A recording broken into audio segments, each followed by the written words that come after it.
Good morning. How are you all today? Welcome to Integrative Preparedness. Here's your question of the morning. Are you scared or are you prepared?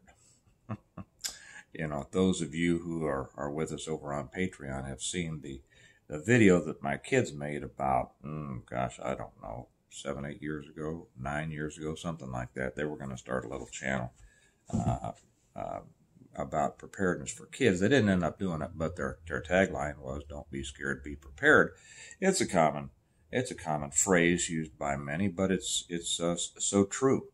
And when I get up every morning, I see the news full, and I see other channels just trying to scare everybody about the latest thing that happens. And today, of course, it is the so-called it's what's going on in Ukraine, right? They have to take our minds off of what's going on domestically in this country because of the different things they're trying to do. Well, I'm not going to get into politics here, but they're trying to take our eye off of what's happening here in the country. And so they're saying, this stuff about the fact that Ukraine, shot some long range missiles into Russia, and what Putin said about that if any attack, even if it's not nuclear, by a country with nuclear weapons will be considered to be an act of war, and they have lowered their threshold for retaliation to allow them, according to their policy. Nobody allows them, but they've lowered their policy to say that we reserve the right to respond in a nuclear fashion to that.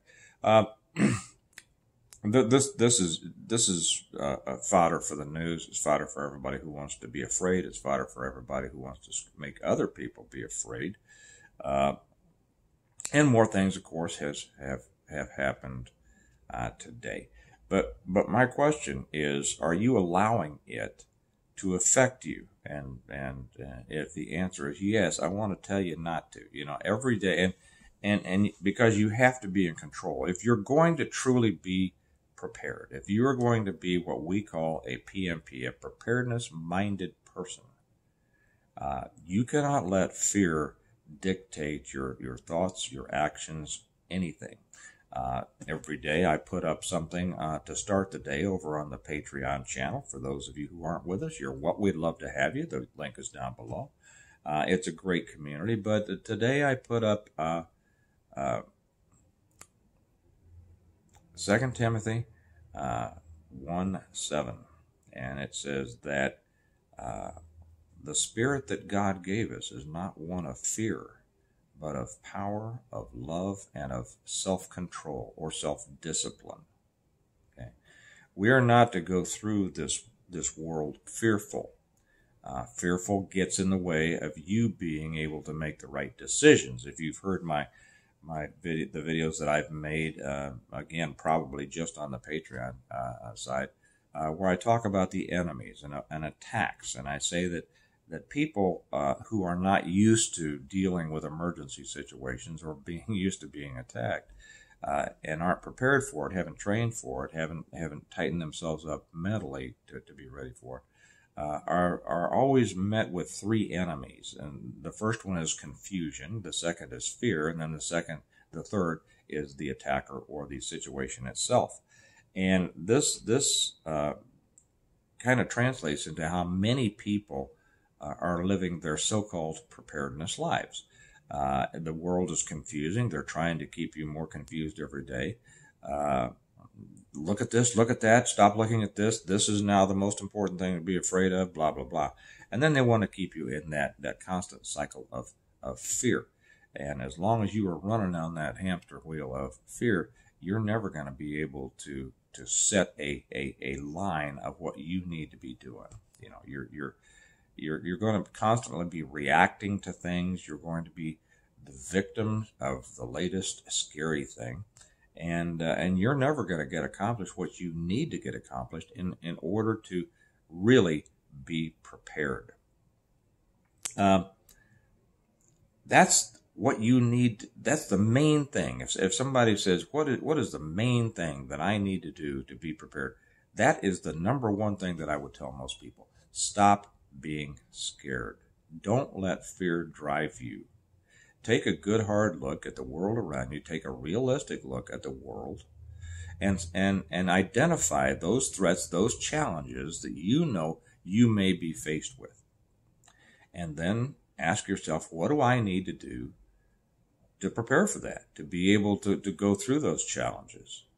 And of course, the point is, as we always say here, the real point of preparedness or integrative preparedness is to be able to separate yourself from dependence on those external systems over which you have little or no control.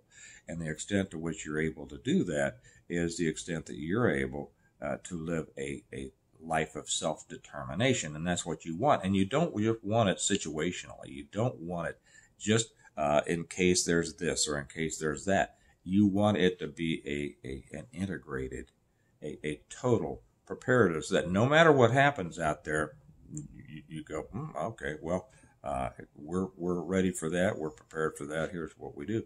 Like Jim Wyatt, the main character in my book series, the Stonemont series, says, if the whole world falls apart, he didn't want to notice, and that's really where you need to be headed.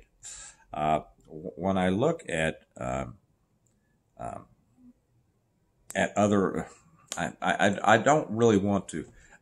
It's not my intention, and it's not my purpose. Let me put it that way. It's not my purpose to slam other outlets that are constantly trying to beat the fear into you. My purpose is to release you from that fear. Don't worry. If you're listening to somebody who's always fearful, who no matter what happens, could be something really great, but they're going to assure you that, well, don't be so sure about this. Horrible things could still happen. Release yourself from that. That is going to have a negative effect on you. It's going to have a negative effect on you mentally, psychologically, even physically, whether you realize it or not, because it's going to take you out of that spirit, like we said, the spirit that God gave you, not of fear, but of power, love, and self-determination.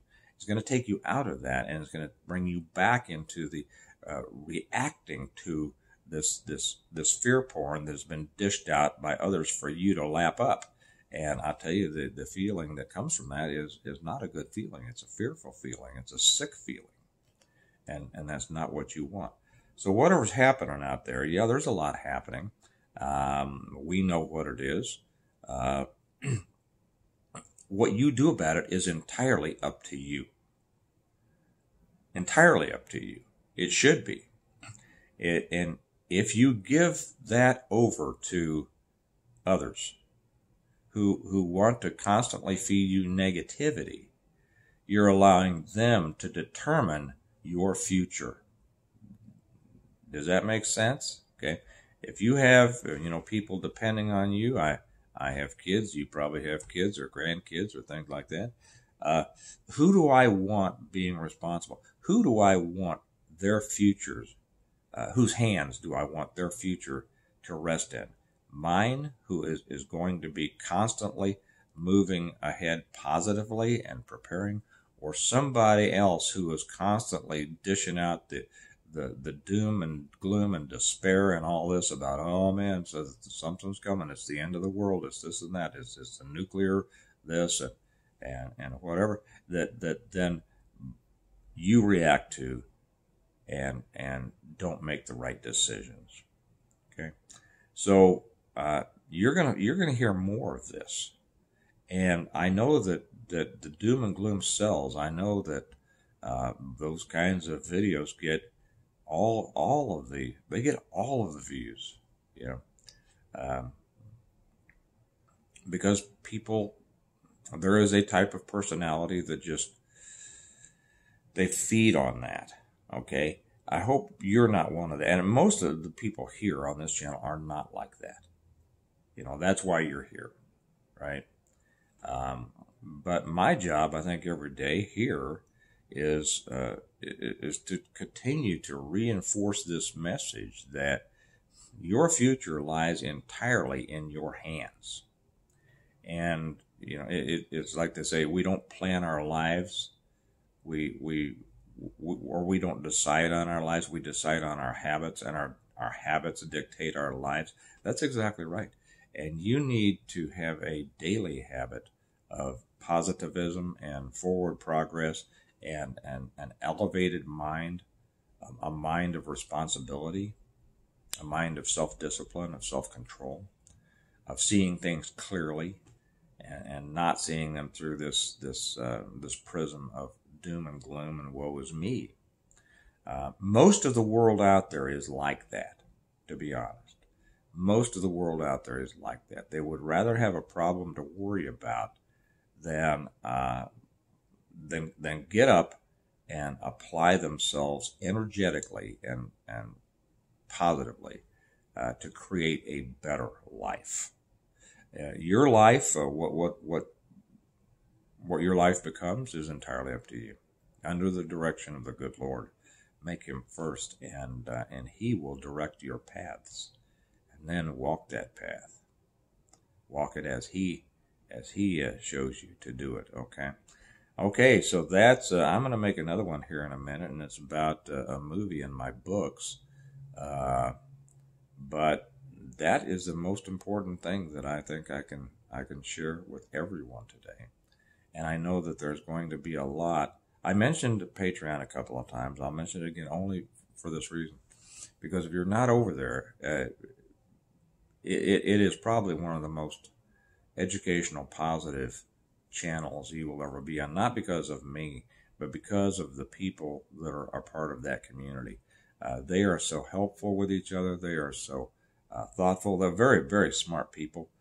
Very wide range of knowledge, and when people go there, they find that they are uplifted, not torn down, not scared, this whole world, the YouTube world and the world around you is full of fear. Don't you be a part of it. Escape that. That's the first thing you need to escape is the fear, and then be dedicated, be determined to make your life great. People say make America great again. Well, make your life great, and only you can do that. Again, under the direction of the good Lord Himself. So anyway, you all have a good day. If you find yourself falling into that little bit of fear, get out of it. Don't let these people drag you down to their level. Okay? Remember that we prepare well today in order to live well tomorrow. You all have a great day, and I'll talk to you later. Bye-bye.